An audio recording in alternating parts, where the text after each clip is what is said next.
Welcome to Creator Hardware. Today we're talking about putting together that perfect game montage. All right, so let's talk some basics. Obviously, you got to capture your video and whatever flavor you want to use, OBS, flashback from NVIDIA, or Elgato software, however you want to capture game clips. However you want to do it is how you do it. So let's talk about taking your footage and making a good montage. One of the biggest things is you need a title for your video. It's important to get that thumbnail on the title so people click on the videos.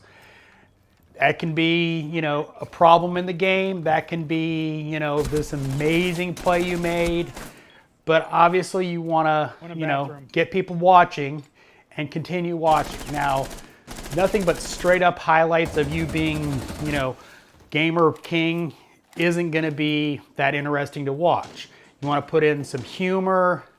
You want to put in some different aspects that'll get people to stay engaged with your content. So you want to have a good mix of, funny clips, maybe you memeing, just stuff to keep the viewer interested. You have to remember, it's a story. You tell a story. If you're having a conversation with your chat, it's interesting, put that in. You also want to cut out all the minutia, all the waiting for the load screen while you're on your phone. That's not interesting. Cut to your reaction. When you make a good play or you get some nice loot, because, well, that's the cool stuff of gameplay highlights, is your reaction to what's going on.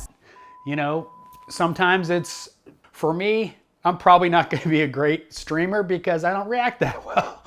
I don't have,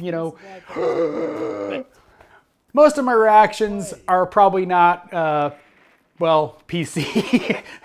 They mostly involve a bunch of cussing, but, as my wife will attest, but you want to put those clips in to keep that story going. You want to tell a story when you're putting together a montage, because if it's just clip after clip of, it kind of gets repetitive and boring, and it just doesn't tell any story. So people will wind up watching part of it, maybe up to the point where you clickbaited it and then jump off. You want to keep them engaged, keep them something interesting for them to watch. So think of it like you're telling a story.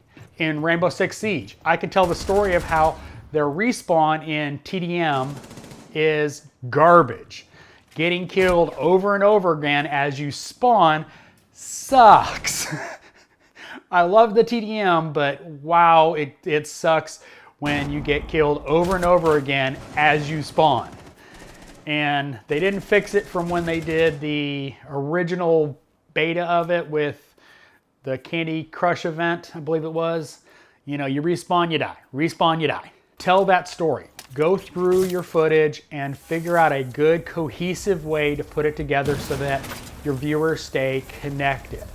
That's the key to getting a lot of watch time, is you want that story to flow. If it's just a bunch of random clips, people probably are not going to stay engaged.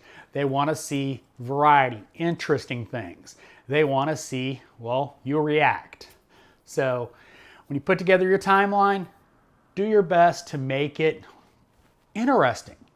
Make it so that there's something for everybody in the content. Humor, reactions, complaining about this and that. Make it interesting. Don't just make it highlights of you, going off, because we all know that doesn't make for great content. It makes it for, oh, okay, he's better than I am. Click. So as always, hit record, hit upload. Thanks for watching. This is Creator Hardware.